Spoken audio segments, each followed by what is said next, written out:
நல்லா புரிஞ்சுக்கோங்க, இங்கே சக்ஸஸ்ங்கிறது ஒரே நாளில் நடக்கிற விஷயமோ ஒரே நாளில் கிடைக்கிற விஷயமோ கிடையாது.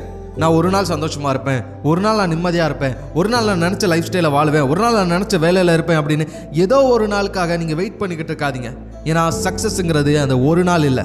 Success is a process of making progress every day. அதாவது தினமும் நீங்கள் முன்னேறணும், தினமும் உங்களோட கோலை நோக்கி ஒரு அடி எடுத்து வைக்கிறோம். உங்களுக்குன்னு கொடுக்கப்பட்ட ஒவ்வொரு நாளையும் உங்களோட இலக்கு அடையிறதுக்கான முயற்சியை முழு மனசாக நீங்கள் கொடுத்துருக்கணும். என்னைக்காவது ஒரு நாள் நடக்கும் அப்படின்னு வரப்போகிற என்னைக்காவது ஒரு நாளை பற்றி நீங்கள் யோசிச்சுக்கிட்டு இருந்தீங்க அப்படின்னா இன்றைய நாள் நீங்கள் எந்த முயற்சியும் பண்ண மாட்டீங்க, உங்களோட கோலை நோக்கி நீங்கள் நெருங்கவே மாட்டீங்க.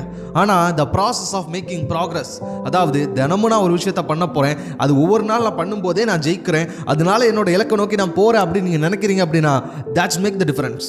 ஸோ இன்னைக்கு நீங்கள் எடுத்து வைக்கிற ஒவ்வொரு அடியும் உங்களோட வெற்றி. இன்னைக்கு நீங்கள் ஆசைப்பட்ட மாதிரி ஒரு விஷயத்த செஞ்சுட்டீங்க, இன்னைக்கு முடிவு பண்ண அந்த விஷயத்த சாதிச்சு காட்டுட்டீங்க அப்படின்னாலே அதுதான் வெற்றி.